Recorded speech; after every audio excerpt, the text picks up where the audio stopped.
ನಮ್ಮ ಸತ್ಯವೇದವನ್ನು Genesis chapter 24 verse 27 ಓದಿಕೊಳ್ಳೋಣ.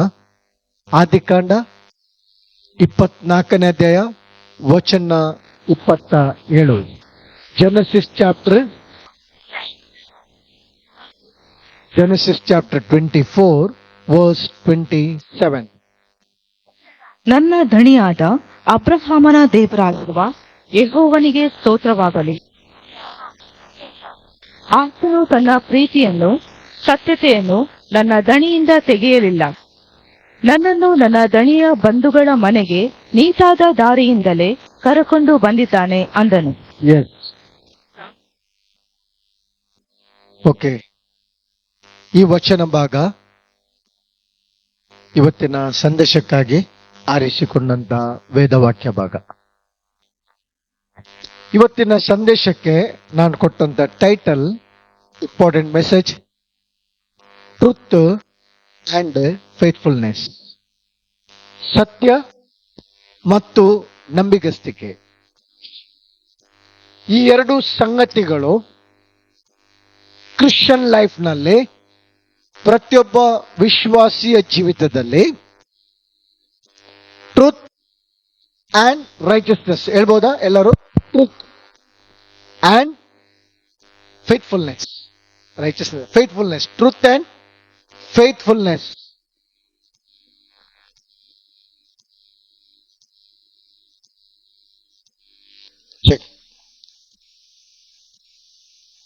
ಇವತ್ತಿನ ಸಂದೇಶದ title truth and faithfulness.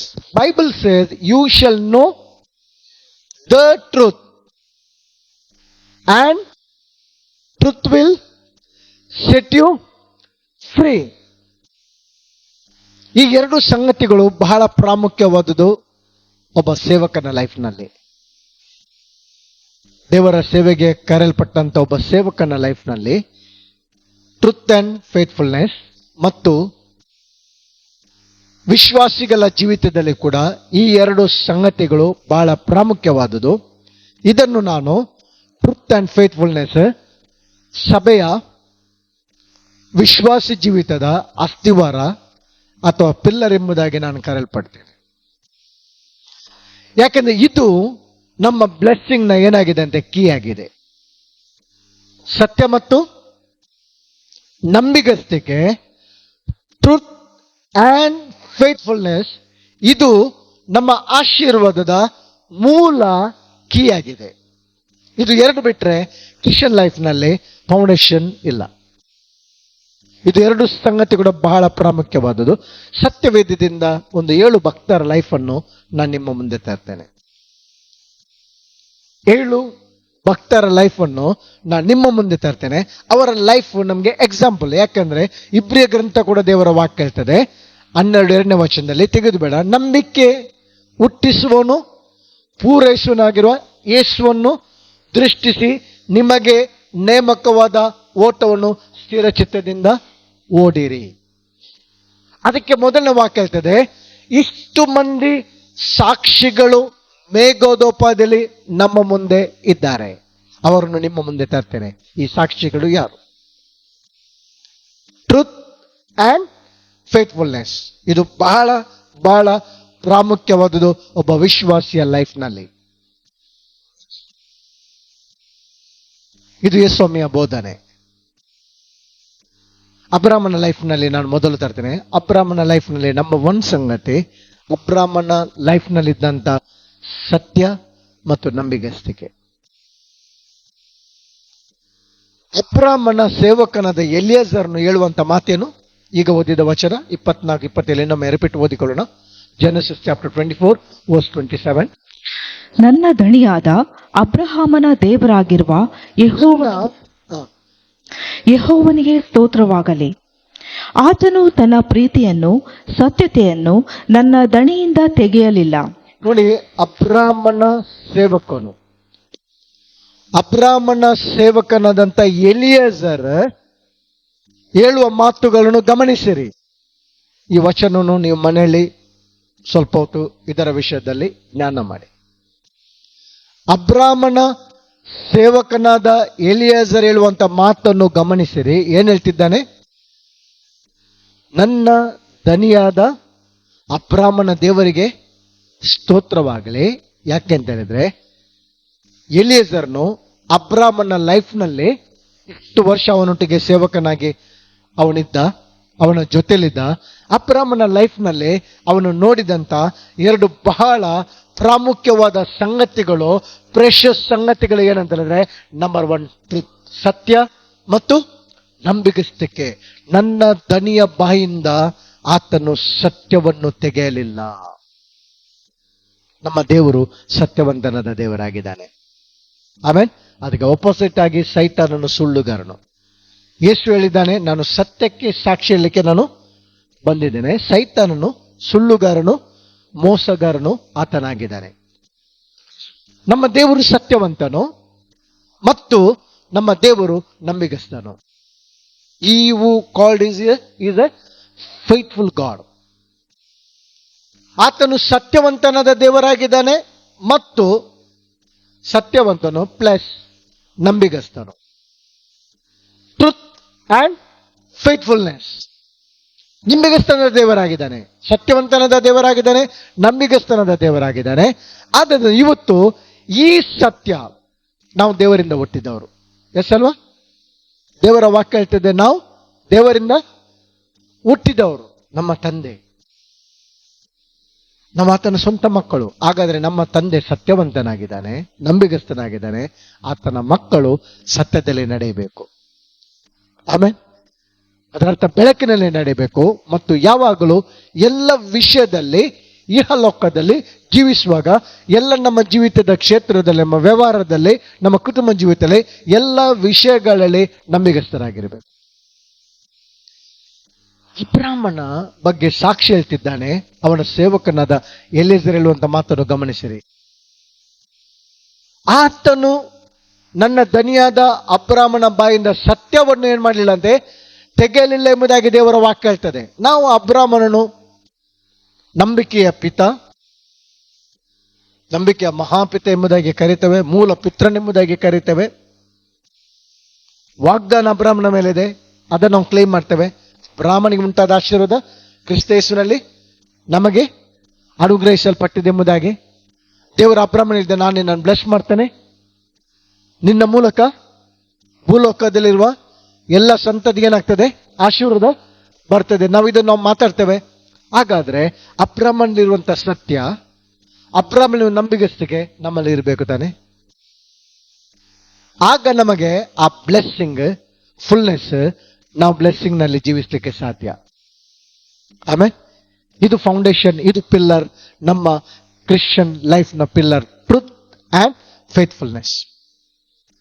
ಅಬ್ರಾಮನ life ನಲ್ಲಿ ಎರಡು ಘಟನೆಗಳು ನಮಗೆಲ್ಲರಿಗೂ ಗೊತ್ತಿದೆ. ಅಬ್ರಾಮನ ಲೈಫ್ ಅನ್ನು ನೀವು ಸೂಕ್ಷ್ಮವಾಗಿ ಸ್ಟಡಿ ಮಾಡುವುದಾದ್ರೆ, ಅವನ ಲೈಫ್ ನಲ್ಲಿ ಎಂತ ಒಂದು ಸತ್ಯಕ್ಕೆ ಅವನು ಬೆಳೆ ಕಟ್ಟಿದ್ದಾನೆ. ಪ್ರೈಸ್ ಪೇ ಮಾಡಿದಲ್ಲ, ಎಂತ ಪ್ರೈಸ್ ಪೇ ಮಾಡಿದಾನೆ. ಆ ಒಂದು ಫೇತ್ಫುಲ್ನೆಗೋಸ್ಕರ, ಟ್ರುತ್ ಮತ್ತು ಫೇತ್ಫುಲ್ನೆಸ್ ಲೈಫ್ಗೋಸ್ಕರ ಅವನು ಎಷ್ಟು ಕ್ರ್ಯಾ ಕಟ್ಟಿದ್ದಾನೆ ಅಂತ ಹೇಳಿದ್ರೆ, ಅಬ್ರಾಮನ ಲೈಫ್ ನಲ್ಲಿ ದೇವರು ನೋಡಿದಂತ ಮುಖ್ಯ ಸಂಗತಿ ಅಂದ್ರೆ ಅವನು ಸತ್ಯಕ್ಕೆ ವಿಧೇಯನಾದ. ಅವನು ನಂಬಿಗಸ್ತಿಕೆಗೆ ಏನಾದ ಅಂತ ಹೇಳಿದ್ರೆ ವಿಧೇಯನಾದ. ದೇವರು ಅವನನ್ನು ಕರೆದ. ಕಸ್ದಿಯರ ಊರ್ ದೇಶದಲ್ಲಿದ್ದಾಗ ದೇವರು ಅವನನ್ನು ಕರೆದ. ಒಳ್ಳೆ ಟ್ರೇಡ್ ಸೆಂಟರ್, ಅದು ವ್ಯಾಪಾರ ಕೇಂದ್ರವಾಗಿತ್ತು. ಅವನು ಕಂಫರ್ಟ್ ಝೋನ್ ನಲ್ಲಿದ್ದ, ಎಲ್ಲ ಅನುಕೂಲತೆ ಇತ್ತು. ಎಲ್ಲಿ ಹೋಗ್ತೇನೆ, ಯಾವ ದೇಶಕ್ಕೆ ಹೋಗ್ತೇನೆ, ನನ್ನ ಫ್ಯೂಚರ್ ಏನು, ಏನೇ ಕೂಡ ತಿಳಿಯದಿರುವಾಗಲೂ ಕೂಡ ದೇವರ ವಾಕ್ಯ ಹೇಳ್ತದೆ, ಅಬ್ರಾಮನನ್ನು ದೇವರು ಕರೆದಾಗ ಅಬ್ರಾಮನು ಏನ್ ಮಾಡಿದ ಅಂತ ಹೇಳಿದ್ರೆ, ದೇವರ ವಾಕ್ಯ ಹೇಳ್ತದೆ, ಆತನು ವಿಧೇಯನಾದ. ಆತನೇನ್ ಮಾಡಿದ? ವಿಧೇಯನಾದದ್ದು ಮಾತ್ರ ಅಲ್ಲ, ಅವನ ಎಲ್ಲ ಜರ್ನಿ, ಬೆತ್ತೇಲಿಗೆ, ಅಲ್ಲಿಂದ ಕಾನಕ್ಕೆ, ಅಲ್ಲಿಂದ ಈಜಿಪ್ಟ್ಗೆ, ಎಲ್ಲ ಅವನ ಪ್ರಯಾಣದ ಡೈರೆಕ್ಷನ್ ನೋಡುವಾಗ ಅವನು ಫೇತ್ಫುಲ್ ಆಗಿದ್ದ ದೇವರಿಗೆ.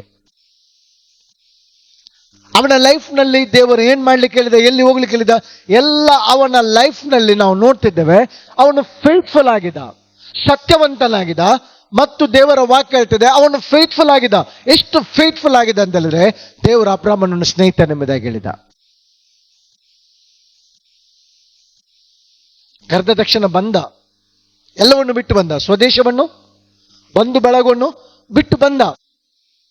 ಬಂದ ನಂತರ ದೇವರು ಅವನ ಮಗನನ್ನು ಕೇಳುವಾಗ, ಇದು ಅವನ ಆಸ್ತಿ, ಇದು ಅಮೂಲ್ಯವಾದ ಸಂಗತಿ. ದೇವರು ಕೇಳುವಾಗ ಥಿಂಕ್ ಮಾಡಲಿಲ್ಲ, ಆಲೋಚನೆ ಮಾಡಲಿಲ್ಲ. ಅವನ ಎಷ್ಟು ದೊಡ್ಡ ಸತ್ಯ, ಆ ಸತ್ಯಕ್ಕೆ ಅವನು ಎಷ್ಟು ಪ್ರೈಸ್ ಪೇ ಮಾಡಿ ವಿಧೇನಾದ ಅಂತ ಹೇಳಿದ್ರೆ, ಎಷ್ಟು ದೇವರಿಗೆ ಅವನು ನಂಬಿಗಸ್ತನಾಗಿದೆ ಅಂತ ಹೇಳಿದ್ರೆ, ಆತನು ಆ ಒಂದು ಯಜ್ಞ ವೇದಿಯಲ್ಲಿ ಇಡುವ ತನಕ ದೇವರಿಗೆ ಆತನೇನಾಗಿದೆ, ಅವನು ಫೇತ್ಫುಲ್ ಆಗಿದೆ, ನಂಬಿಗಸ್ತನಾಗಿದ್ದ. ದೇವರಿಗೆ ಅವನು ನಂಬಿಗಸ್ತನಾಗಿದ್ದ. ಆಗ ದೇವರು ಅವನಿಗೆ ಪ್ರಾಮಿಸ್ ಮಾಡ್ತಿದ್ದಾನೆ. ನೆಹಮ್ಯದಲ್ಲಿ ನಾವು ನೋಡ್ತಿದ್ದೇವೆ, ದೇವರು ಪ್ರಾಮಿಸ್ ಮಾಡ್ತಿದ್ದಾನೆ. ಕಾನಾನ್ಯರು, ಹಿತ್ತಿಯರು, ಯೆಬೂಸಿಯರು, ಗಿರ್ಗಾಷಿಯರು, ಅಮೋರಿಯರು, ಎಲ್ಲ ಜನಾಂಗಗಳ ಸ್ವಾಸ್ಥ್ಯವನ್ನು ನಾನು ನಿನಗೆ ಕೊಡ್ತೇನೆ ಎಂಬುದಾಗಿ. ನಿನ್ನ ಮೂಲಕ ಭೂಲೋಕದ ಎಲ್ಲ ಜನರ ಮೇಲೆ ಏನಾಗ್ತದೆ, ಆಶೀರ್ವಾದ ಉಂಟಾಗ್ತದೆ ಎಂಬುದಾಗಿ ದೇವರು ಹೇಳಿದ. ಆದ್ದರಿಂದ ದೇವರು ಅಬ್ರಾಮನ ಲೈಫ್ನಲ್ಲಿ ನೋಡಿದಂತ ಈ ಸತ್ಯ ಮತ್ತು ನಾವು ನೋಡ್ತಿದ್ದೇವೆ, ಈ ಒಂದು ಫೇತ್ಫುಲ್ನೆಸ್ ಅವನ ಬ್ಲೆಸ್ಸಿಂಗ್ ನ ಏನಾಗಿದೆ ಅಂತ ಹೇಳಿದ್ರೆ ಮುಖ್ಯವಾದಂತ ಒಂದು ಕೀ ಆಗಿತ್ತು. ಇವತ್ತು ನಮ್ಮ ಜೀವಿತದಲ್ಲಿ ನಾವು ಬ್ಲೆಸ್ ಆಗ್ಬೇಕಾದ್ರೆ ಬರೀ ಬಾಯಿಂದ ನಾವು ಅರಿಕೆ ಮಾಡೋದು ಮಾತ್ರವಲ್ಲ, ನಾವು ಏನಾಗ್ಬೇಕಂದ್ರೆ ಪ್ರಾಕ್ಟಿಕಲ್ ಆಗಿ ಆ ಸತ್ಯವನ್ನು ಅನುಸರಿಸಿ ನಾವು ನಡೆಯೋರಾಗಿರ್ಬೇಕು. ಆಮೇಲೆ ಆ ಸತ್ಯಕ್ಕೆ, ಆ ಸತ್ಯ ದೇವರಿಗೆ ನಾವು ನಂಬಿಗಸ್ತರಾಗಿರ್ಬೇಕು. ಇವತ್ತು ನಮ್ಮನ್ನು ದೇವರ ವಾಕ್ಯದ ಬೆಳಕಲ್ಲಿ ನಮ್ಮ ಲೈಫ್ ಅನ್ನು ನಾವು ಪರೀಕ್ಷಿಸಿಕೊಳ್ಳೋಣ. ಎಷ್ಟು ವರ್ಷದಿಂದ ವಿಶ್ವಾಸ ಜೀವಿತದಲ್ಲಿ ನಾವಿದ್ದೇವೆ, ಯೇಸುವಿನ ನಾಮಸ್ಮರಣೆ ಮಾಡ್ತೇವೆ, ಸಭೆಗೆ ಬಂದು ಆತನಿಗೆ ಕೃತಜ್ಞತೆಯನ್ನು ಸಲ್ಲಿಸ್ತೇವೆ. ಸತ್ಯದಲ್ಲಿ ನಾವು ನಡೀತಿದ್ದೇವಾ? ಬೆಳಕಿನಲ್ಲಿ ನಾವು ಜೀವಿಸ್ತಿದ್ದೇವಾ? ಅಥವಾ ನಾವು ಫೇತ್ಫುಲ್ ಆಗಿದ್ದೇವಾ ನಮಗೆ ಕೊಟ್ಟಂತ ಪ್ರತಿಯೊಂದು ಜವಾಬ್ದಾರಿಯಲ್ಲಿ? ಸತ್ಯ. ಎರಡು ಇನ್ಸಿಡೆಂಟ್, ಅಬ್ರಾಮನನ್ನು ಕರೆದ ದೇವರು, ಎಲ್ಲವನ್ನು ಬಿಟ್ಟು ಬಂದ. ನಂತರ ಮಗನನ್ನು ಕೇಳುವಾಗ ಅವನು ತನ್ನ ಮಗನನ್ನು ಸಮರ್ಪಿಸಿದ. ಈ ಎರಡೂ ಸಂಗತಿಗಳನ್ನು ಅಬ್ರಾಮನ ಜೀವನ ಚರಿತ್ರೆಯನ್ನು ನೋಡುವಾಗ ದೇವರ ವಾಕ್ಯದಲ್ಲಿ ನೋಡ್ತೇವೆ, ಅಬ್ರಾಮನಲ್ಲಿ ಆ ಒಂದು ಸತ್ಯ ಎಷ್ಟು ಬಲವಾಗಿತ್ತು ಅಂತ ಹೇಳಿದ್ರೆ, ಆ ಸತ್ಯಕ್ಕಾಗಿ ಅವನು ಏನ್ ಮಾಡ್ಲಿಕ್ಕೂ ಕೂಡ ಏನಾಗಿದೆ, ಅವನು ರೆಡಿ ಇದ್ದ. ತನ್ನನ್ನು ಒಪ್ಪಿಸ್ಲಿಕ್ಕೂ ಕೂಡ ಅವನು ರೆಡಿ ಇದ್ದ. ತನ್ನನ್ನು ದೇವರಿಗೆ ಸಂಪೂರ್ಣವಾಗಿ ಅರ್ಪಿಸಲಿಕ್ಕೆ ಅವನು ನಂಬಿಗಸ್ತನಾಗಿದ್ದ. ಆ ಸತ್ಯಕ್ಕೆ ಅವನು ನಂಬಿಗಸ್ತನಾಗಿದ್ದ. ಎರಡನಾಗಿ ಇನ್ನೊಬ್ಬ ವ್ಯಕ್ತಿಯನ್ನು ನಾವು ನೋಡುವುದಾದ್ರೆ ಸತ್ಯವೇದದಲ್ಲಿ ಯೋಹಾನನು ಬರೆದ ಮೂರನೇ ಪತ್ರಿಕೆ ಅಲ್ಲಿ 4ನೇ ವಚನ ಓದಿಕೊಳ್ಳೋಣ. ಯೋಹಾನನು ಬರೆದ 3ನೇ ಪತ್ರಿಕೆ ಅದರಲ್ಲಿ 4ನೇ ವಚನ.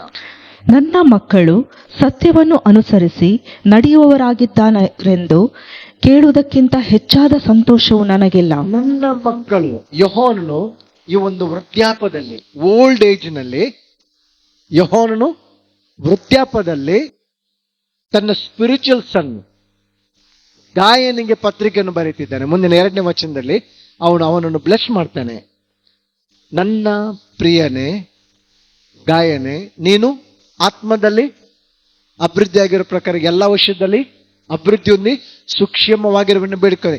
ಯಾಕೆ ಗೊತ್ತುಂಟಾ? ಎಲ್ಲರೂ ಬಂದು, ಎಲ್ಲ ವಿಶ್ವಾಸಿಗಳು ಬಂದು, ಗಾಯನು ದೇವರ ಸೇವಕನು, ಸರ್ವೆಂಟ್ ಆಫ್ ಗಾಡ್, ಗಾಯನು, ಎಲ್ಲ ಜನರು ಬಂದು ಗಾಯನ ವಿಷಯದಲ್ಲಿ ಏನ್ ಹೇಳ್ತಿದ್ದಾರೆ ಅಂತ ಹೇಳಿದ್ರೆ, ಅವನು ಟ್ರೂತ್ಫುಲ್ ಇದ್ದಾನೆ, ಸತ್ಯದಲ್ಲಿ ಇದ್ದಾನಲ್ಲ.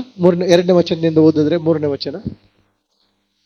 ಪ್ರಿಯನೇ, ನೀನು ಆತ್ಮ ವಿಷಯದಲ್ಲಿ ಅಭಿವೃದ್ಧಿ ಹೊಂದಿರುವ ಪ್ರಕಾರ ಎಲ್ಲಾ ವಿಷಯಗಳಲ್ಲಿಯೂ ಅಭಿವೃದ್ಧಿ ಹೊಂದಿ ಸುಕ್ಷೇಮವಾಗಿರಬೇಕೆಂದು ಪ್ರಾರ್ಥಿಸುತ್ತೇನೆ. ಸಹೋದರರು ಆಗಾಗ್ಗೆ ನನ್ನ ಬಳಿಗೆ ಬಂದು ನಿನ್ನಲ್ಲಿರುವ ಸತ್ಯವನ್ನು ಕುರಿತು ತಿಳಿಸಿ, ನೀನು ಸತ್ಯವಂತನಾಗಿ ನಡೆಯುವವನು ಎಂದು ಹೇಳುವಾಗ ನಾನು ಬಹಳ ಸಂತೋಷ ಪಡುತ್ತೇನೆ. ಟೆಸ್ಟಿಮನಿಯನ್ನು ಸತ್ಯದಲ್ಲಿ ನಡೆಯುವವನು, ಆಮೇಲೆ ಸತ್ಯದಲ್ಲಿ ನಡೆಯುವನು. ಯೋಹಾನನು ವೃದ್ಧನಾಗಿದ್ದಾನೆ. ಈ ವೃದ್ಧಾಪದಲ್ಲಿ ತನ್ನ ಸ್ಪಿರಿಚುವಲ್ ಸನ್, ಒಬ್ಬ ಸೇವಕನು ಗಾಯನು, ಅವನಿಗೆ ಪತ್ರಿಕೆ ಬರೆಯುವ ಕೂಡ ಹೇಳ್ತಿದ್ದಾನೆ, ಸಹೋದರರು ಆಗಾಗ ಬಂದು some brothers come and tell about your faithfulness to the truth, and how you continue to walk in the truth.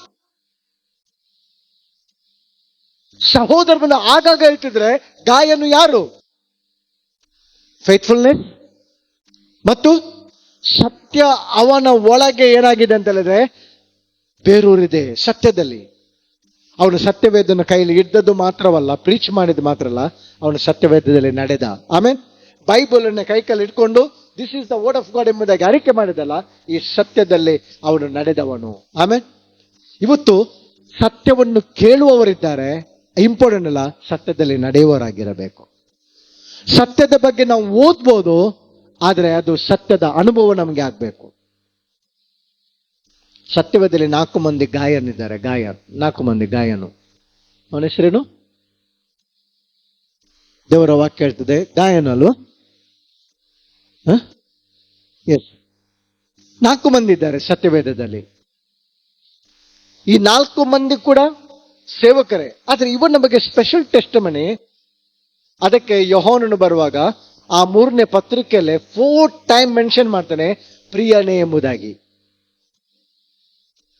ಯೋಹಾನನಿಗೆ ವೃದ್ಧಾಪದಲ್ಲಿ ಕೂಡ ಲಾಸ್ಟ್ ವರೆಗೆ ಕೂಡ ಅವನ ಸ್ಪಿರಿಚುವಲ್ಸ್ ಅನ್ನ, ಸೇವಕನಾದಂತ ಗಾಯನ ವಿಷಯದಲ್ಲಿ ಎಷ್ಟು ಒಂದು ಶ್ಲಾಘನೆ ನೋಡಿ, ಎಷ್ಟು ಶ್ಲಾಘನೆ, ಎಷ್ಟು ಪ್ರೈಸ್, ಎಷ್ಟು ಹೊಗಳ್ತಾನೆ ಅವನು.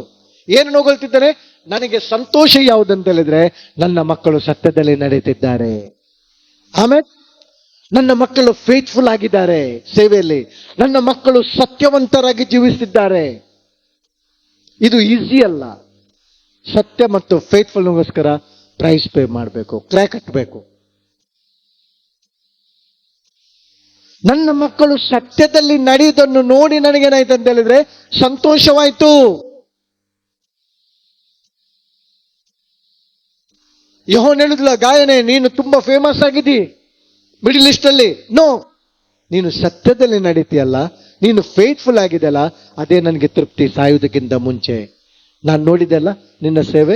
ಅದಕ್ಕೆ 4 ಟೈಮ್ಸ್ ಆ ಪತ್ರಿಕೆಯಲ್ಲಿ ಪ್ರಿಯನೇ ಪ್ರಿಯನೇ ಪ್ರಿಯನೇ. ಆ ಆತ್ಮಿಕ ಮಗನು ಅವನು ಎಷ್ಟು ಪ್ರೀತಿ ಮಾಡ್ತಿದ್ದ ಅಂತ ಹೇಳಿದ್ರೆ, ನಾನು ಹೇಳಿದೆ 4 ಮಂದಿ ಗಾಯನಿದ್ದಾರೆ. ಮೊದಲನೇದಾಗಿ ಮೆಕ್ಕೆದೋನದಲ್ಲಿ ಒಬ್ಬ ಗಾಯನಿದ್ದಾನೆ. ಅವನು ಎಫೆಸ ಪಟ್ಟಣದಲ್ಲಿ ಪೆಟ್ಟು ತಿಂದವನು ಜನರಿಂದ. ಅರ್ತಮ ದೇವಿಯ ಒಂದು ಭಕ್ತವರೆಲ್ಲ ಸೇರಿಕೊಂಡು ಅವ್ರನ್ನು ಕೋಣೆ ಒಳಗೆ ಹಾಕಿಕೊಂಡು ಸರಿ ಗುದ್ದಿದ್ರು. ಆಕ್ಟ್ಸ್ ಚಾಪ್ಟರ್ 19:29 ವರ್ಸ್ ಹೇಳ್ತದೆ, ಬೇಕಾದ್ರೆ ತೆಗಿಬಹುದು. 19-29 ವಚನದಲ್ಲಿ ನಾವು ನೋಡ್ತಿದ್ದೇವೆ. ಮೊದಲನೇ ಗಾಯನ ಯಾರು ಅಂತ ಹೇಳಿದ್ರೆ ಮೆಕ್ಕೆದೋನೆದವನು. ಇವನು ಮೆಕ್ಕೆದೋನೆ ಊರಿನವನು. ಇವನು ಎಫೆಸ ಸಭೆಯಲ್ಲಿ ಪೆಟ್ಟು ತಿಂದವನು. ಆಗ ಊರೆಲ್ಲ ಗಲಿಬಿಲಿಯಾಯಿತು. ಪ್ರಯಾಣದಲ್ಲಿ ಪೌಲನಿಗೆ ಜೊತೆಯವರಾಗಿದ್ದ ಮೆಕೆದೋನ್ಯದ ಗಾಯನನ್ನು, ಅರಿಸ್ತಾರ್ಕರನ್ನು ಜನರು ಹಿಡಿದುಕೊಂಡು ಒಗ್ಗಟ್ಟಾಗಿ ನಾಟಕ ಶಾಲೆಯೊಳಗೆ ನುಗ್ಗಿದರು. ಅವ್ರಿಗೆ ಪೆಟ್ಟು ಬಿತ್ತಲ್ಲಿ ಆ ಸಭೆಯಲ್ಲಿ, ಎಫೆಸ ಸಭೆಯಲ್ಲಿ ಒಂದು ಗ್ರೂಪ್ ಬಂದು ಅವರನ್ನು ಏನ್ ಮಾಡಿದ್ರು, ಅಟ್ಯಾಕ್ ಮಾಡಿ ಹೊಡೆದ್ರು. ಈ ಗಾಯನು ಬೇರೆ, ಇವನು ಕೂಡ ಸೇವಕನೇ, ಆದ್ರೆ ಇವನು ಮೆಕ್ಕೆದೋನ್ಯಕ್ಕೆ ಸೇರಿದ್ದವನು. ಎರಡನೇವನು ಕೊರಿಂತದ ಗಾಯನಿದ್ದಾನೆ. ಕೊರಿಂತದಲ್ಲಿ ನೋಡ್ತೇವೆ, ರೋಮಪುರ 16:23 ಇವನಿಗೆ ದೀಕ್ಷಾ ಸ್ನಾನ ಕೊಟ್ಟವನು ಪೌಲನು. ಇವನು ಪೌಲನ ಜೊತೆ ಕೆಲಸದವನು. ರೋಮಪುರ 16:23. ನನಗೂ ಸಮಸ್ತ ಸಭೆಗೂ ಅತಿಥಿ ಸತ್ಕಾರವನ್ನು ಮಾಡುತ್ತಿರುವ ಗಾಯನು ನಿಮ್ಮನ್ನು ವಂದಿಸುತ್ತಾನೆ. ಈ ಗಾಯನು ಈ ರೋಮಪುರ ಪತ್ರಿಕೆಯನ್ನು ಪೌಲನು ಅವನ ಮನೆಯಿಂದ ಬರೆದನು. ಈ ರೋಮಪುರ ಪತ್ರಿಕೆ ಎಲ್ಲಿಂದ ಬರ್ದಾನೆ ಅಂತ ಹೇಳಿದ್ರೆ ಪೌಲನು ಅವನ ಮನೆಯಿಂದ ಬರೆದನು. ಇವನು ಕೊರಿಂತಕ್ಕೆ ಸೇರಿದಂತ ಗಾಯನು. ಇವನಿಗೆ ದೀಕ್ಷಾ ಸ್ನಾನ ಮಾಡಿಸಿದ್ಯಾರು? ಪೌಲನು ಇವನಿಗೆ ದೀಕ್ಷಾ ಸ್ನಾನ ಕೊಟ್ಟ. ಇವನು ಪೌಲನ ಜೊತೆ ಕೆಲಸದವನು. 3ನೇ ಗಾಯನು ದೆರ್ಬೆ ಪಟ್ಟಣದಲ್ಲಿ ಒಬ್ಬ ಗಾಯನಿದ್ದ. ಅಪೊಸ್ತಲರ 24ನೇ ವಚನದಲ್ಲಿ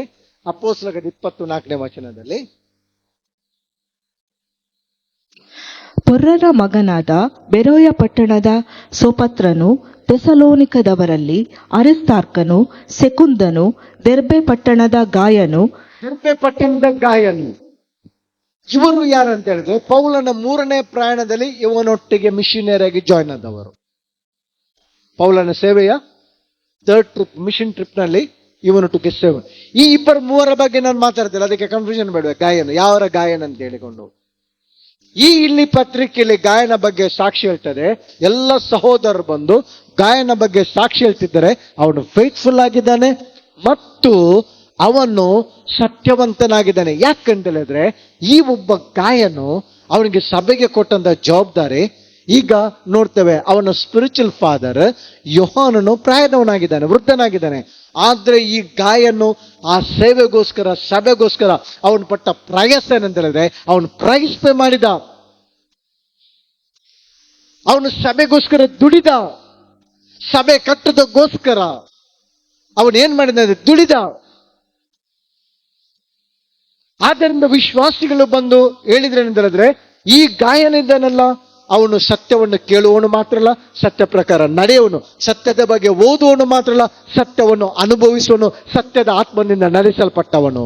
ಆಮೇಲೆ ಈ ಗಾಯನಾಗೆ ಇವತ್ತು ನಮ್ಮ ಫೇತ್ ಫೌಂಡೇಶನ್ ಸಭೆಯ ವಿಶ್ವಾಸಿಗಳ ನಮ್ಮ ಟೆಸ್ಟಿಮನಿ ಆಗಿರಲಿ, ನಮ್ಮ ದೇವರು ಸತ್ಯವಂತನಾಗಿದ್ದಾನೆ. ಆತನ ಮಕ್ಕಳು ನಾವಾಗಿದ್ದೇವೆ, ಆತನಿಗೆ ನಾವು ಹುಟ್ಟಿದ್ದೇವೆ, ನಾವು ದೇವರಿಂದ ಹುಟ್ಟಿದವರು. ಆದ್ದರಿಂದ ನಾವು ಲೋಕಕ್ಕೆ ಸಾಕ್ಷಿ ಆಗಿದ್ದೇವೆ. ಏನು ಸಾಕ್ಷಿ ಅಂತ ಹೇಳಿದ್ರೆ, ನಾವು ನಮ್ಮ ದೇವರು ಸತ್ಯವಂತನಾಗಿದ್ದಾನೆ. ಯಾಕೆ 100 ಟೈಮ್ಸ್ ನಮ್ಮ ಬಾಯಿಂದ ಸುಳ್ಳು ಬರ್ತದೆ? ಎಲ್ಲಿಂದ ಬರ್ತದೆ? ಸತ್ಯ ಮತ್ತು ಫೇತ್ಫುಲ್ನೆಸ್. ದೇವರ ವಾಕ್ಯ ಹೇಳ್ತದೆ, ಗಾಯನು ದೇವರ ವಾಕ್ಯದಲ್ಲಿ ನೋಡುವಾಗ ಅವನು ಸತ್ಯವಂತನಾಗಿ, ಸತ್ಯ ದೇವರಿಗೆ ಸತ್ಯವಂತನಾಗಿ, ಅವನ ಸ್ಪಿರಿಚುವಲ್ ಫಾದರ್ಗೆ ಸತ್ಯವಂತನಾಗಿ, ನಂಬಿಗಸ್ತನಾಗಿ, ಸೇವೆಗೆ ನಂಬಿಗಸ್ತನಾಗಿ ಅವನು ಜೀವಿಸಿದ. ಅದನ್ನು ಇವತ್ತು ನಮ್ಮ ಲೈಫ್ನಲ್ಲಿ 100% ಒಂದು ಸಿಂಗಲ್ ಕೂಡ ಪ್ರಾಮಿಸ್ ಮಿಸ್ ಆಗುದಿಲ್ಲ. ಪ್ರಾಮಿಸ್ ಫುಲ್ಫಿಲ್ ಆಗ್ತದೆ, ನಾವು ಬ್ಲೆಸ್ ಆಗ್ತೇವೆ. ಆದರೆ 2 ಸಂಗತಿ ನಮ್ಮ ಜೀವಿತದಲ್ಲಿ ಬಹಳ ಪ್ರಾಮುಖ್ಯವಾದದ್ದು. ನಮ್ಮ ಜೀವಿತದಲ್ಲಿ ನಾವು ಸತ್ಯವನ್ನು ಅನುಸರಿಸಿ ನಡೆಯಬೇಕು. ಆಮೇಲೆ ನಾವು ಸತ್ಯವನ್ನು ಅನುಸರಿಸಿ ನಡೆಯಬೇಕು ಮತ್ತು ನಾವು ಫೇತ್ಫುಲ್ ಆಗಬೇಕು. ಏನೇ ಚಿಕ್ಕ ಜವಾಬ್ದಾರಿ ನಿಮಗೆ ಸಭೆಯಲ್ಲಿ ಕೊಟ್ಟಿದ, ಫೇತ್ಫುಲ್ ಆಗಿರೋ. ಸ್ವಾಮಿ ಸಾಮ್ಯ ಹೇಳಿದಾರಲ್ಲ, ಮತ್ತೆ 25-23 ಒಬ್ಬನು ದೇಶಾಂತರ ಬಿಟ್ಟು ಹೋದ, ಆಸ್ತಿಯನ್ನು ಪಾಲು ಮಾಡಿಕೊಂಡು. ಒಬ್ಬನಿಗೆ 5, ಒಬ್ಬನಿಗೆ 2, ಒಬ್ಬನಿಗೆ 1 ತಲಾಂತು ಕೊಟ್ಟ. ತಿರುಗಿ ಬಂದು ಲೆಕ್ಕ ಕೇಳಿದ ಅಲ್ವಾ, ನಿನ್ಗೆ 10 ಗ್ರಾಮದ ಮೇಲೆ ಅಧಿಕಾರಿನಾಗಿ ಮಾಡ್ತೇನೆ, ಚಿಕ್ಕದ್ರಲ್ಲಿ ನೀನು ನಂಬಿಗಸ್ತನಾಗಿರಿ, ದೊಡ್ಡ ಸೇವೆಯಲ್ಲಿ ನಿನಗೆ ನಾನೇನ್ ಮಾಡ್ತೇನೆ, ನಾನು ಬ್ಲೆಸ್ ಮಾಡ್ತೇನೆ. ದೇವರು ನಮ್ಮ ಲೈಫ್ ನಲ್ಲಿ ನಿನಗೆ ಏನು ಸಭೆಗೆ ಜವಾಬ್ದಾರಿ ಕೊಟ್ಟಿದೆ, ನಿನ್ನ ಜವಾಬ್ದಾರಿ ಏನು? ಸರಿ, ನನಗೆ ಏನು ಸೇವೆ ಇಲ್ಲ ಪಾಸ್ಟರ್, ನಾನು ಪ್ರಾರ್ಥನೆ ಮಾಡ್ತೇನೆ ಸಭೆಗೋಸ್ಕರ 1 hour. ಎಸ್, ನಂಬಿಗಸ್ತನಾಗಿರು, ಫೇತ್ಫುಲ್ ಆಗಿರು,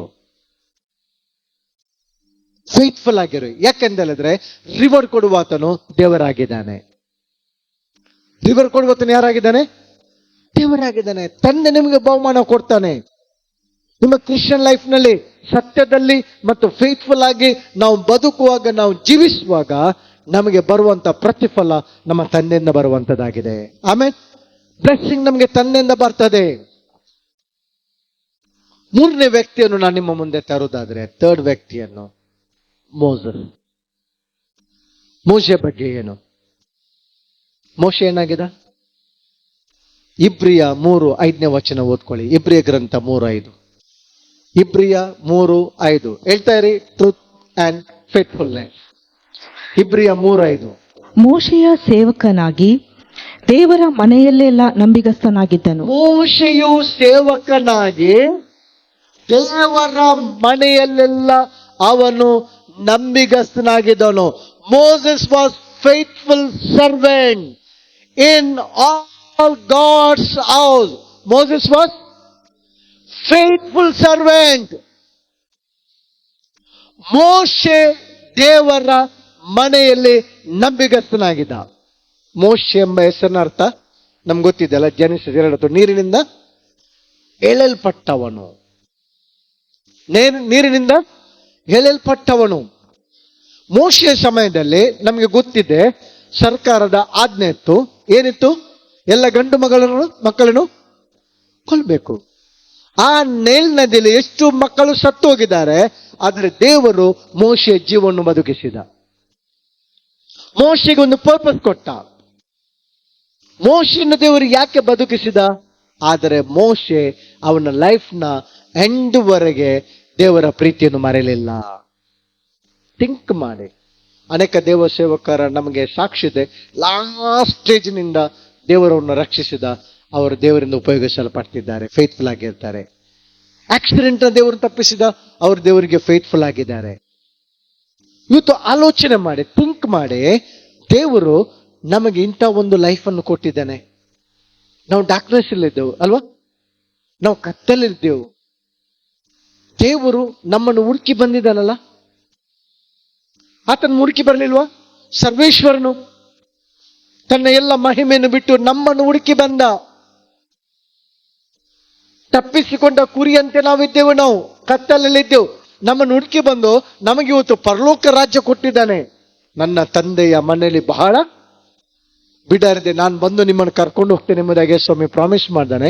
ನಮ್ಗೆ ಅಂತ ಒಂದು ಲೈಫನ್ನು ಕೊಟ್ಟಿದ್ದಾನೆ, ನಮ್ಮ ಪಾಪಗಳನ್ನು ಕ್ಷಮಿಸಿದ್ದಾನೆ, ನಮಗೊಂದು ಒಳ್ಳೆ ಬದುಕನ್ನು ಕೊಟ್ಟಿದ್ದಾನೆ. ಆ ಕರ್ತನಿಗೆ ನಾವು ಎಷ್ಟು ಫೇತ್ಫುಲ್ ಆಗಿರಬೇಕು. ದೇವರ ವಾಕ್ಯ ಹೇಳ್ತಿದೆ, ಮೋಶೆ ದೇವರ ಮನೆಯಲ್ಲಿ ಏನಾಗಿದ್ದಂತೆ, ಅವನು ಫೇತ್ಫುಲ್ ಆಗಿದ್ದ.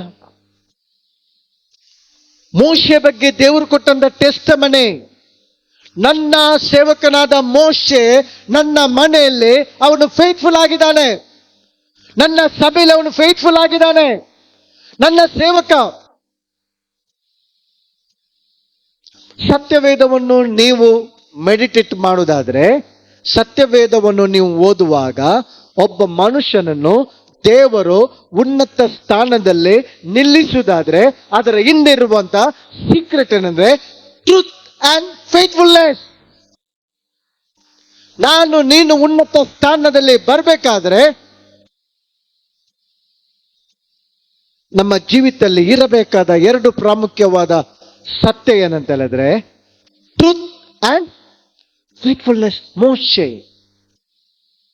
ದೇವರ ವಾಕ್ಯ ಹೇಳ್ತದೆ, ಅಂತ ಮೋಶೆ ಏನು PhD ಮೋಶೆ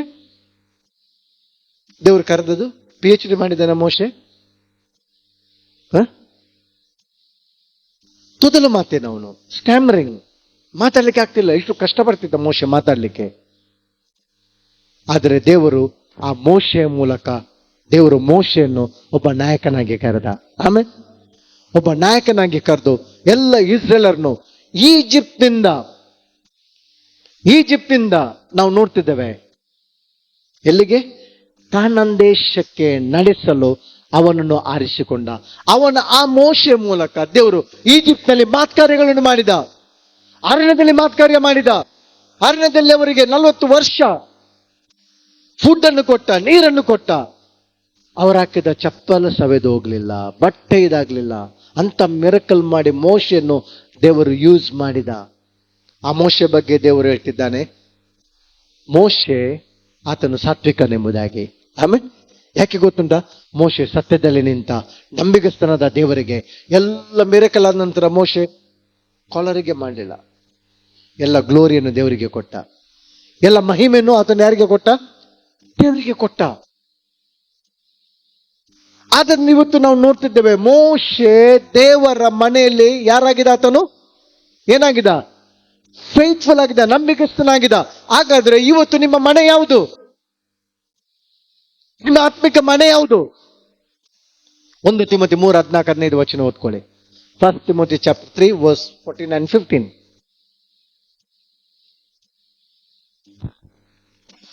ಬೇಗನೆ ನಿನ್ನ ಬಳಿಗೆ ಬರುವೆನೆಂದು ನನಗೆ ನಿರೀಕ್ಷೆ ಉಂಟು.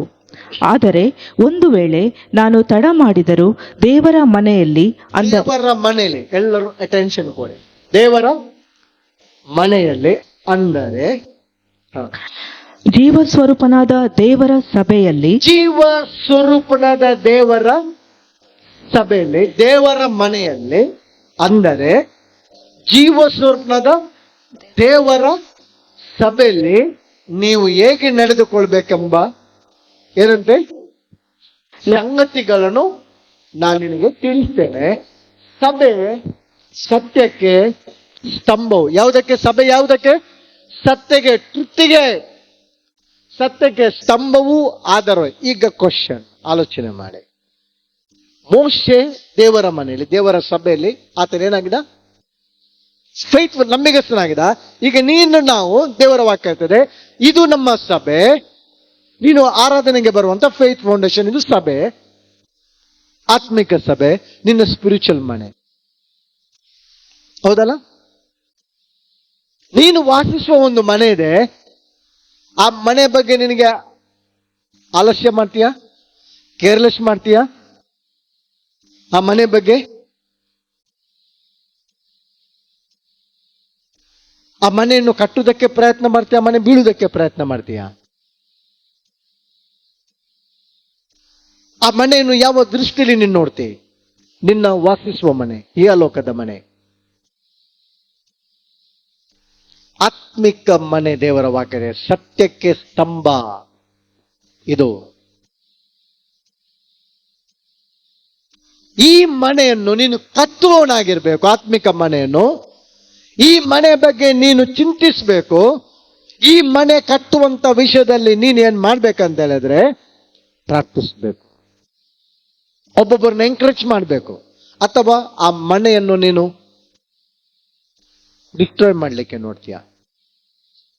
ಇದು ದೊಡ್ಡ ಶಾಪ. ದೇವರ ಮನೆಯಲ್ಲಿ ನೀನು ಆಟ ಆಡಿದ್ರೆ, ದೇವರ ಮನೆಯ ಬಗ್ಗೆ ನೀನು ರೂಮರ್ಸ್ ಮಾಡಿದ್ರೆ,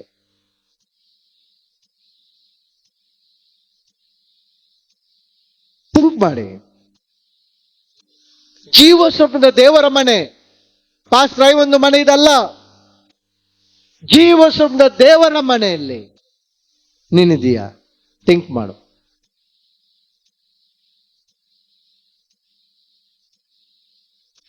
ಇದರಿಂದ ನಿಂಗೆ ಬ್ಲೆಸ್ಸಿಂಗ್ ಬರೋದು.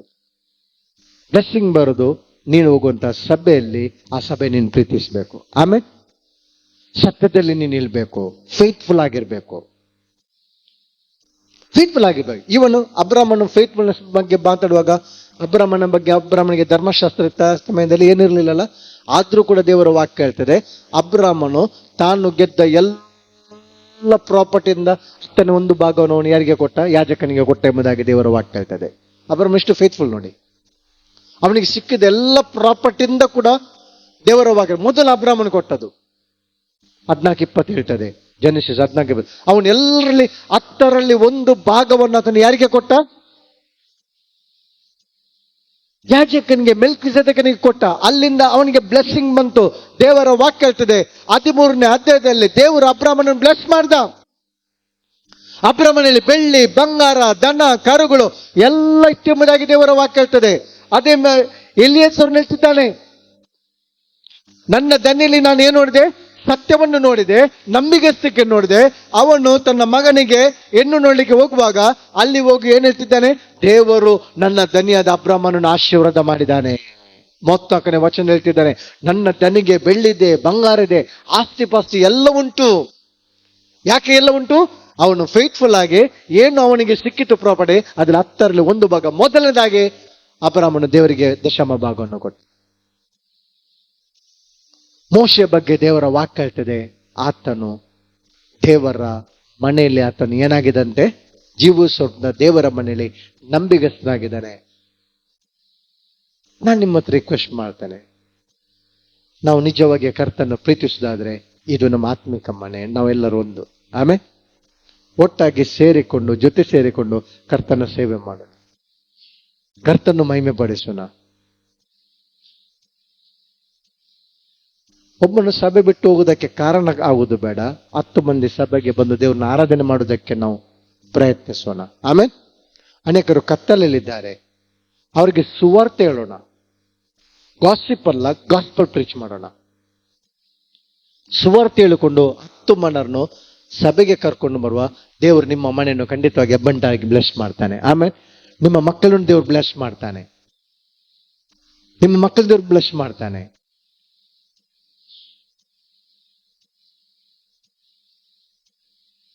ನಾಲ್ಕನೆಯ ವ್ಯಕ್ತಿಯನ್ನು ನಾವು ಸತ್ಯವೇದದಲ್ಲಿ ನೋಡುವುದಾದ್ರೆ ಏಲಿಯನು. 1 ಅರಸು 17ನೇ ಅಧ್ಯಾಯದಲ್ಲಿ 24ನೇ ವಚನ ಹೇಳ್ತದೆ. 1 Kings chapter 17:24. ಆಗ ಆಕೆಯು ಅವನಿಗೆ, ನೀನು ದೇವರ ಮನುಷ್ಯನೆಂದು ನಿನ್ನ ಬಾಯಿಂದ ಬಂದ ಯೆಹೋವರ ಮಾತು ಸತ್ಯವೆಂದು ಗೊತ್ತಾಯ್ತು. ಚಾರತ್ತೆ ಊರಿನ ವಿಧವೆ ಪ್ರವಾದಿ ಎಲಿಯನ ಬಗ್ಗೆ ಏನ್ ಹೇಳ್ತಿದ್ದಾಳೆ? ಇವರೆಲ್ಲರೂ ದೇವರ ಸೇವಕರು. ಅಬ್ರಾಮ, ಮೋಶೆ, ನಾನೀಗ ಮಾತಾಡಿದೆ ಗಾಯನು, ಇವರೆಲ್ಲ ದೇವರ ಸೇವಕರಲ್ವಾ? ಇವರ ಟೆಸ್ಟಿಮನಿ ನೋಡಿ, ಸತ್ಯ ಮತ್ತು ಫೇತ್ಫುಲ್ನೆಸ್, ಟ್ರೂತ್ ಅಂಡ್ ಫೇತ್ಫುಲ್ನೆಸ್, ಸತ್ಯ ಮತ್ತು ನಂಬಿಗಸ್ತಿಕೆ. ಇಲ್ಲಿ ಚಾರತ್ಯೂರಿನ ವಿಧವೆ ಎಲಿಯ ಪ್ರವಾದಿಯ ಬಗ್ಗೆ ಸಾಕ್ಷಿ ಹೇಳ್ತಿದ್ದಲ್ಲ, ಮೊದಲನೇ ಸಾಕ್ಷಿ ನೀನು ದೇವರ ಮನುಷ್ಯ. ಆಮೇಲೆ ನಾವೆಲ್ಲರೂ ಯಾರಾಗಿದ್ದೇವೆ ಅಂದ್ರೆ ದೇವರ ಸೇವಕರಾಗಿದ್ದೇವೆ. ನಾವೆಲ್ಲರೂ, ನಾನು, ನೀನು, ನೀವೆಲ್ಲ ಇಲ್ಲಿರುವಂತ ಎಲ್ಲರೂ ನಾವು ದೇವರ ಮನುಷ್ಯರಾಗಿದ್ದೇವೆ. ನಾವು ದೇವರಿಂದ ಹುಟ್ಟಿದವರು ನಾವಾಗಿದ್ದೇವೆ. ನಾವೆಲ್ಲರೂ ದೇವರ ಸೇವಕರಾಗಿದ್ದೇವೆ. ನಮ್ಮೆಲ್ಲರ ಜವಾಬ್ದಾರಿ ಇದೆ ಕ್ರಿಸ್ತನ ಪ್ರೀತಿಯನ್ನು ಜನರಿಗೆ ತಿಳಿಸುವಂಥದ್ದು, ಸುವಾರ್ತೆಯನ್ನು ಜನರಿಗೆ ತಲುಪಿಸುವಂಥದ್ದು ನಮ್ಮ ಜವಾಬ್ದಾರಿ ಆಗಿದೆ. ಯಾಕಂದ್ರೆ ದೇವರು ನಮಗೆ ಕೊಟ್ಟ ಟೈಟಲ್, ಡಿಗ್ರಿ ಯಾವುದಂತಂದ್ರೆ ನಾವು ದೇವರ ಮನುಷ್ಯರು. ಆಮೇಲೆ ನಾವು ದೇವರ ಸೇವಕರು ನಾವೆಲ್ಲರೂ. ಆದ್ದರಿಂದ ಅವಳು ಏನ್ ನೋಡಿದ್ಲು ಇಲ್ಲಿಯ ಪ್ರವಾದಿಯಲ್ಲಿ? ನೀನು ದೇವರ ಮನುಷ್ಯನು. ಯಾಕೆ? ಕ್ಯಾರೆಕ್ಟರ್ ನೋಡಿದ. ಇವನಲ್ಲಿ ಏನಿದೆ? ಫೇತ್ಫುಲ್ನೆಸ್ ಇದೆ, ಇವನಲ್ಲಿ ಸತ್ಯ ಇದೆ. ನಂತರ ಅವಳು ಹೇಳ್ತಿದ್ದೆ, ಎರಡನೇದಾಗಿ ಅವಳು ಹೇಳಿದಂತ ಮಾತು, ನಿನ್ನ ಬಾಯಿಂದ ಬಂದ ಯೆಹೋವನ ಮಾತು ಸತ್ಯವೆಂದು ನನಗೆ ಗೊತ್ತಾಯ್ತು.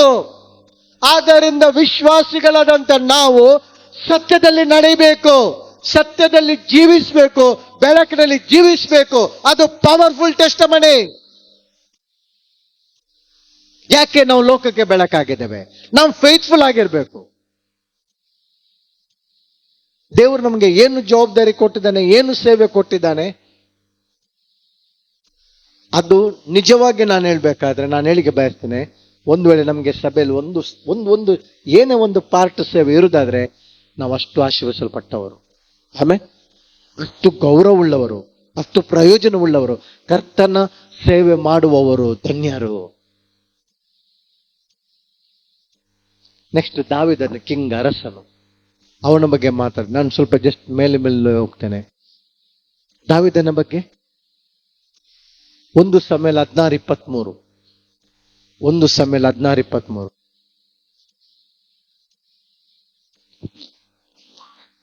ದೇವರಿಂದ ಕಳುಹಿಸಲ್ಪಟ್ಟ ದುರಾತ್ಮವು ಸೌಲನ ಮೇಲೆ ಬಂದಾಗ ದಾವೀದನು ಕಿನ್ನರಿಯನ್ನು ಬಾರಿಸುವನು.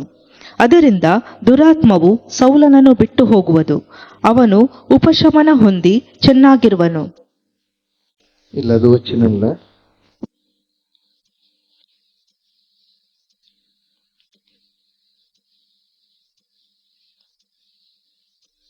ಒಂದು ಸಮುವೇಲ 26:23, 26:23, 1 ಸಮುವೇಲ 26:23. ಯೆಹೋವನು ಪ್ರತಿಯೊಬ್ಬನಿಗೂ ಅವನವನ ನೀತಿ ಸತ್ಯತೆಗಳಿಗನುಸಾರವಾದ ಫಲವನ್ನು ಕೊಡುವನು.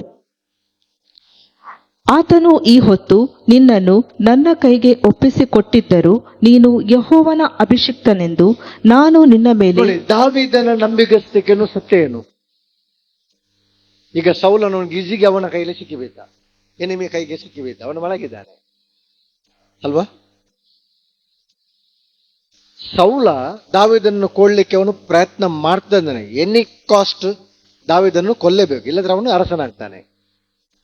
ಯಾಕಂದ್ರೆ ಜನರು ಎಲ್ಲರೂ ಹೋಗ್ತಿದ್ದಾರೆ, ಹೆಂಗಸರು ಎಲ್ಲರೂ ಡ್ಯಾನ್ಸ್ ಮಾಡ್ತಿದ್ದಾರೆ. ಸೌಲನು 1,000, ದಾವೀದನು 10,000. ಹೇಗೆ ತಡಲಿಕ್ಕೆ ಆಗ್ತದೆ? ಎಲ್ಲ ವಿಮೆನ್ಸ್ ವಿಂಗ್ ಇವನ ಸೈಡಿಗೆ ಹೋಗ್ತಾ ಇದ್ದಾರೆ, ದಾವೀದನ ಸೈಡಿಗೆ. ಇಷ್ಟು ಕೋಪದಿಂದ ಅವನನ್ನು ಕೊಲ್ಲೇಬೇಕೆಂಬುದಾಗಿ ದಾವೀದನು ಎಲ್ಲಿದ್ದಾನೀಗ? ಎಲ್ಲಿ ಗುಡ್ಡೆಯಲ್ಲಿ ಅಡಿಗೆ ಕೊಳ್ತಿದ್ದಾನೆ, ಗವಿಯಲ್ಲಿ ಅಡಿಗೆ ಕೊಳ್ತಿದ್ದಾನೆ ಅಲ್ವಾ? ಒಂದು ಟೈಮ್ ಸಿಕ್ಕಿತು, ಅವನಿಗೆ ನ್ಯೂಸ್ ಸಿಕ್ಕಿತು, ಸೌಲನು ಇದ್ದಾನೆ. ಸೌಲನ ಗಟ್ಟಿ ಬರ್ಜಿ ಎಲ್ಲ ಕೆಳಗಿಟ್ಟು ಏನ್ ಮಾಡಿದ್ದಾನೆ? ಮಲಗಿದ್ದಾನೆ, ಗಟ್ಟಿ ನಿದ್ರೆ ಮಾಡಿದ್ದಾನೆ. ಈಗ ಸೌಲನ್ ಏನ್ ಮಾಡಿದ? ಹೋಗಿ ಬರ್ಜಿಯನ್ನು ತೆಗ್ದಾಗ ಅವನೊಬ್ಬ ಕ್ಯಾಪ್ಟನ್ ಇದ್ದಾನೆ ಮಿಲಿಟರಿ, ಅಭಿಷೇಕ್. ಅಭಿಷೇಕ್ ಹೆಸರು ಅರ್ಥ ಗೊತ್ತಾ? ಗಿಫ್ಟ್ ಆಫ್ ಗಾಡ್ ಅಲ್ವಾ? ಅಭಿಷೇಕ್ ಅವನು ಸೈನ್ಯದ ಕ್ಯಾಪ್ಟನ್, ಸೋಲ್ಜರ್, ದೊಡ್ಡ ಮಿಲಿಟರಿದು ಮೇನ್ ಲೀಡರ್ ಅವನು. ಅವನು ಹೇಳ್ತಿದ್ದಾನೆ, ನೀನು ಒಂದು ಮಾತು ಹೇಳಿದ್ರೆ ಸಾಕು, ರಪಕ ಫಿನಿಶ್ ಮಾಡಿ ಬಿಡುವ ಅಂತ ಹೇಳಿಕೊಂಡು ಅಲ್ವಾ? ಯಾಕೆ? ನ್ಯಾಯ ಪ್ರಕಾರ. ಆದ್ರೆ ದಾವೀದನು ಹೇಳ್ತಿದ್ದಾನೆ ಏನಂತ ಹೇಳಿದ್ರೆ, ಅವನ ಮೇಲೆ ದೇವರ ಅಭಿಷೇಕ ಉಂಟು. ಅವನ ಮೇಲೆ ಏನಿದೆ? ದೇವರ ಅಭಿಷೇಕ. ಅವನು ನನ್ನನ್ನು ಕೊಲ್ತಾನೆ, ನಿಜ ಕೊಲ್ತಾನೆ 100%. ಆದರೆ ನಾನು ಸತ್ಯದಲ್ಲಿ ಜೀವಿಸುವವನು, ನಾನು ದೇವರಿಗೆ ಫೇತ್ಫುಲ್ ಆಗಿ ಜೀವಿಸುವನು, ಆದ್ದರಿಂದ ನಾನು ಅವನ ಮೇಲೆ ಕೈ ಎತ್ತುವುದಿಲ್ಲ. ಇದು ಫೇತ್ಫುಲ್ನೆಸ್. ನನಗೆ ನಷ್ಟ ಆದರೂ ಕೂಡ ಪರವಾಗಿಲ್ಲ, ನನಗೆ ನೋವಾದರೂ ಕೂಡ ಪರವಾಗಿಲ್ಲ, ನಾನು ದೇವರನ್ನು ಆನರ್ ಮಾಡ್ತೇನೆ. ಆಮೇಲೆ ನಾನು ಪ್ಲೀಸ್ ಮಾಡ್ತೇನೆ. ಇದು ಟ್ರೂತ್ ಅಂಡ್ ಫೇತ್ಫುಲ್ನೆಸ್. ಇದು ವಿಶ್ವಾಸಿಗಳಿಗೆ ಸಭೆಯಲ್ಲಿ ಇರಬೇಕಾದಂತ ನಮ್ಮ ಫೌಂಡೇಶನ್. ಟ್ರೂತ್. ನಮ್ಗೆ ಏನೋ ಸಮಸ್ಯೆ, ಕಷ್ಟಗಳು, ಅವಮಾನ, ನಿಂದೆ ಬರ್ಬೋದು, ಆದರೆ ಈ ಟ್ರೂತ್ ಅಲ್ಲಿ ನಾವು ಕಾಂಪ್ರಮೈಸ್ ಮಾಡಲಿಕ್ಕೆ ಇಲ್ಲ. ದಾವೀದನ್ನು ನಾವು ನೋಡ್ತಿದ್ದೇವೆ. ಫೈನಲ್ ಆಗಿ ದಾನಿಯೇಲನು, ನಾನು ಮುಗಿಸ್ತೇನೆ, ದಾನಿಯೇಲನು 6ನೇ ಅಧ್ಯಾಯ 4ನೇ ವಚನದಲ್ಲಿ ನಾವು ನೋಡ್ತಿದ್ದೇವೆ. ದಾನಿಯೇಲನು 6:4. ಹೀಗಿರಲು ಮುಖ್ಯಾಧಿಕಾರಿಗಳು, ದೇಶಾಧಿಪತಿಗಳು ರಾಜ್ಯಭಾರದ ವಿಷಯವಾಗಿ ದಾನಿಯೇಲನ ಮೇಲೆ ತಪ್ಪು ಹೊರಿಸುವುದಕ್ಕೆ ಸಂದರ್ಭ ಹುಡುಕುತ್ತಿದ್ದರು. ಆದರೆ ತಪ್ಪು ಹೊರಿಸುವ ಯಾವ ಸಂದರ್ಭವನ್ನು, ಯಾವ ತಪ್ಪನ್ನು ಕಾಣಲಾರದೆ ಹೋದರು. ಅವನು ನಂಬಿಗಸ್ತನೇ ಆಗಿದ್ದನು. ನೋಡಿ, ಇಲ್ಲಿ ದಾನಿಯೇಲನು ನಾವು ನೋಡ್ತಿದ್ದೇವೆ. ದಾನಿಯೇಲನು ಬ್ಯಾಬಿಲೋನಿಂದ ಎಲ್ಲಿಗೆ ಬಂದಿದ್ದಾನೆ? ಈಗ ಆತನು ಯೆರೂಸಲೇಮಿನಿಂದ ಬ್ಯಾಬಿಲೋನಿಗೆ ಬಂದರೆ ಯವನಸ್ಥ ಹುಡುಗ. ಈಗ ಅವನು ದೇವರಿಗೆ 3 ಸಲ ಹೋಗಿಕೊಂಡು ದೇವರನ್ನ ಏನ್ ಮಾಡ್ತಿದ್ದಾನೆ? ಅವನು ವರ್ಷಿಪ್ ಮಾಡ್ತಿದ್ದಾನೆ, ಪ್ರೇಯರ್ ಮಾಡ್ತಿದ್ದಾನೆ. ಈಗ ಅವನ ಮೇಲೆ ಒಂದು ಟೀಮ್, ಒಂದು ಗ್ರೂಪ್ ಇದೆ. ಒಂದು ಗ್ರೂಪ್ ಭಯಂಕರ ಜಲಸ್ ಅವರಿಗೆ. ಇವನ ಪ್ರಮೋಷನ್ ನೋಡಿಕೊಂಡು, ಇವನ ಟ್ಯಾಲೆಂಟ್ ನೋಡಿಕೊಂಡು, ಇವನ ವಿಸ್ಡಮ್ ನೋಡಿಕೊಂಡು, ಇವನ ಅಭಿವೃದ್ಧಿ ನೋಡಿಕೊಂಡು ಒಂದು ಗ್ರೂಪ್ ಜನರು ಏನು ಅಂದ್ರೆ, ಮುಖ್ಯಾಧಿಕಾರಿಗಳು, ಮೇಲಾಧಿಕಾರಿಗಳು ಎಲ್ಲರೂ ಇವನ ಮೇಲೆ ಕಣ್ಣಿಟ್ಟುಕೊಂಡು ಇವನ ಮೇಲೆ ತಪ್ಪು ಹೊರಿಸಲೇಬೇಕೆಂಬುದಾಗಿ ಪ್ಲಾನ್ ಮಾಡ್ತಿದ್ದಾರೆ. ಅದಕ್ಕೆ ನಾನು ಹೇಳುದು, ನಾವು ವಿಶ್ವಾಸಗಳು ಹೇಳ್ತೇವಲ್ಲ, 20 ವರ್ಷವ 30 ವರ್ಷವ ನೇಬರ್ನವ್ರು ನಮ್ಮನ್ನು ನೋಡ್ತಿದ್ದಾರೆ, ಸೊಸೈಟಿ ನಮ್ಮನ್ನು ನೋಡ್ತಿದ್ದಾರೆ, ನಾವು ಕೆಲಸ ಮಾಡುವ ಸ್ಥಳದಲ್ಲಿ ನಮ್ಮ ಟೆಸ್ಟಮನಿ ನೋಡ್ತಿದ್ದಾರೆ. ಹೇಳಲಿಕ್ಕೆ ಈಸಿ ಉಂಟು, ಬಿಲೀವರ್ ಅಂತ ಹೇಳಿಕೊಂಡು.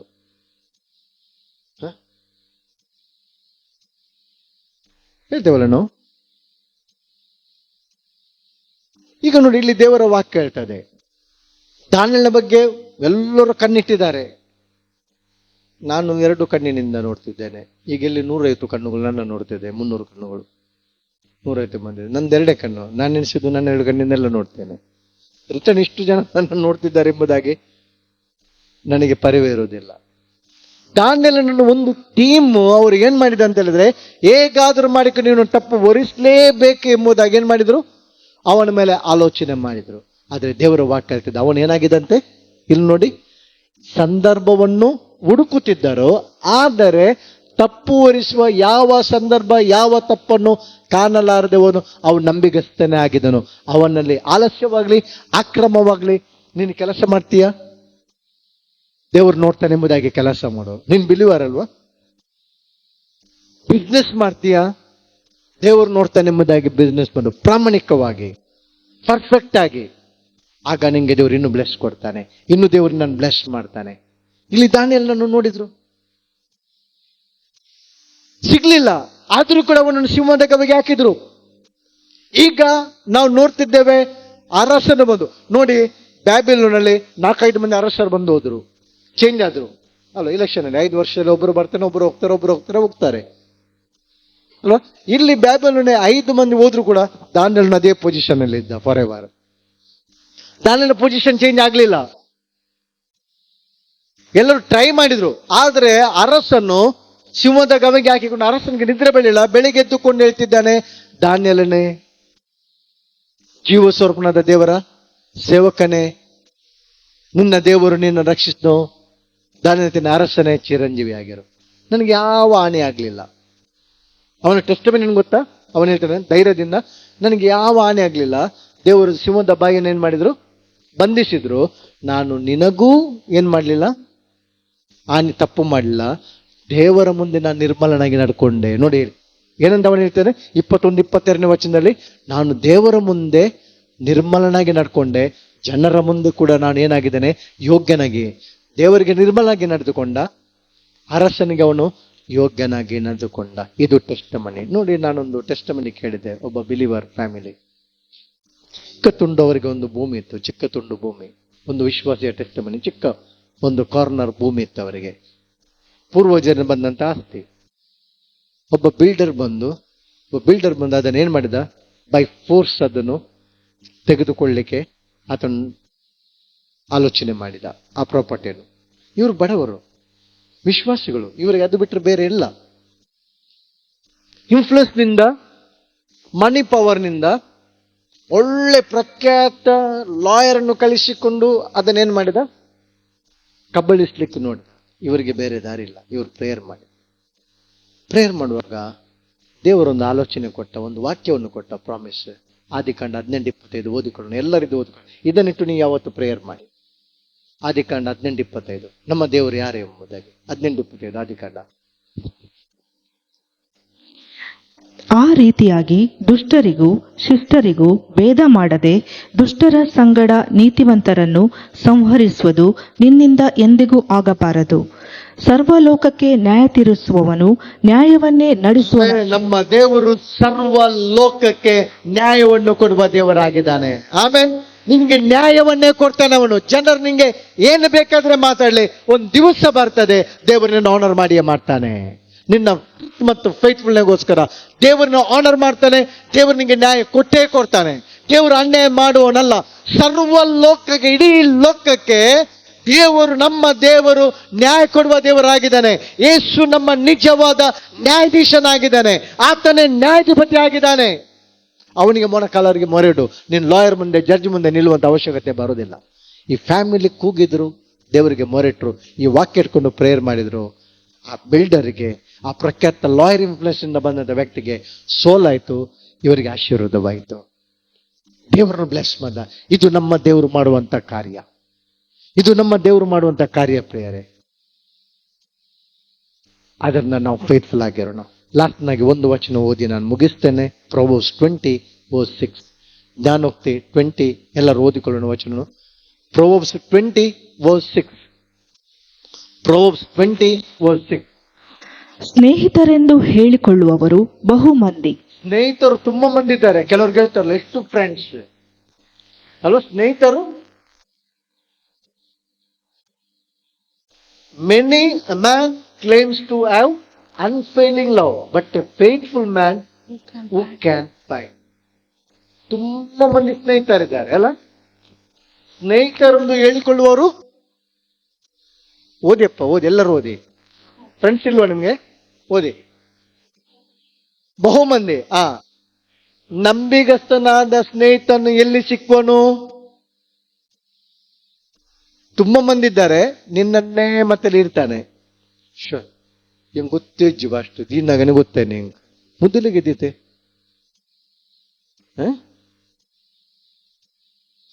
ಅಲ್ವಾ? ಅದನ್ನ ಫೇತ್ಫುಲ್ನೆಸ್, ಟ್ರೂತ್ ಅಂಡ್ ಫೇತ್ಫುಲ್ನೆಸ್, ಇದು ಕ್ರಿಶ್ಚಿಯಾನಿಟಿಯ ಪಿಲ್ಲರ್, ಫೌಂಡೇಶನ್ ಆಗಿದೆ. ಜನರು ನಮಗೆ ಅನ್ಫೇತ್ಫುಲ್ ಆಗಿರ್ಲಿ, ಅನ್ಟ್ರೂತ್ಫುಲ್ ಲೈಫ್ ಇರಲಿ, ಆದ್ರೆ ನಾವು ನಮ್ಮ ದೇವರ ಸಮ್ಮುಖದಲ್ಲಿ ನಾವು ಟ್ರೂತ್ಫುಲ್ ಆಗಿರೋಣ. ಆಮೇಲೆ ನಾವು ನಂಬಿಗಸ್ತರಾಗೋಣ. ಯಾಕಂದ್ರೆ ದೇವರು ನಮ್ಮನ್ನು ಲಿಫ್ಟ್ ಮಾಡ್ತಾನೆ. ದಾವೀದನ್ ನೋಡಿ, ದಾನಿಯೇಲ್ ನೋಡಿ, ಯೋಸೇಫನು, ಎಲ್ಲರ ಭಕ್ತರು ನಿಮಗೆ ಲೈಫ್ ತಂದೆ. ಅಬ್ರಹಾಮನು ಅವರು ಟ್ರುತ್ಗೋಸ್ಕರ ನಂಬಿಗಸ್ತರಾಗಿದ್ರು. ಅವ್ರು ಕೆಳಗೆ ಹೋದ್ರ ಮೇಲೆ ಹೋದ್ರ ಹೇಳಿ? ಎಲ್ಲಿಗೆ ಹೋದವರು? ಟಾಪ್ಗೆ ಹೋದ್ರು. ಅವರು ಟಾಪ್ ಪೊಸಿಷನ್ಗೆ ಹೋದ್ರವರು. ದಾವೀದ ಎಲ್ಲಿದ್ದ? ಆ ದಿವಸ ಮನೆ ದಾವೀದ ಬರ್ಜಿಯಲ್ಲಿ ಕೊಲ್ತಿದ್ರೆ ಸೌಲನನ್ನು ದೇವರು ನೋಡಿದ. ಆದ್ರಿಂದ ಅವನನ್ನು ಟಾಪ್ ಪೊಸಿಷನ್ಗೆ ದೇವರು ತಂದ. ಬ್ರಹ್ಮನು ಟಾಪ್ ಪೊಸಿಷನ್ಗೆ ತಂದ. ಮೋಶೆ, ಗಾಯನು ನಾವು ನೋಡ್ತೇವೆ. ಇನ್ನೊಬ್ಬ ಇದ್ದಾನೆ, ಶಿಲಾ ಇದ್ದಾನೆ. 1 ಪೇತ್ರ 5:12 ಅವನು ಇವನ ಶಿಷ್ಯ ಪೇತ್ರನ. ಅವನು ಕೂಡ ಫೇತ್ಫುಲ್. ಪೇತ್ರನಿಗೆ ಕೊನೆಯವರೆಗೆ ದೇವರ ವಾಕ್ಯ ಹೇಳ್ತದೆ. ಅವನು ಏನಾಗಿದೆ ಅಂತ ಹೇಳಿದ್ರೆ ನಂಬಿಗಸ್ತನಾಗಿದೆ ಎಂಬುದಾಗಿ ದೇವರ ವಾಕ್ಯ ಹೇಳ್ತದೆ. ಅದನ್ನ ಪ್ರಿಯರೇ, ವಿಶ್ವಾಸಿಗಳೇ, ಇದು ಸತ್ಯ. ಈ ಸತ್ಯವನ್ನು ನಾವು ಫಾಲೋ ಮಾಡಿ ನಡೆದುಕೊಳ್ಳೋಣ. ದೇವರು ಖಂಡಿತವಾಗಿ ನಮ್ಮನ್ನು ದೇವರು ಬ್ಲೆಸ್ ಮಾಡಿ ಮಾಡ್ತಾನೆ. ಆಮೇಲೆ ದೇವರು ನಿಮ್ಮನ್ನು ಆಶೀರ್ವಾದ ಮಾಡಿ.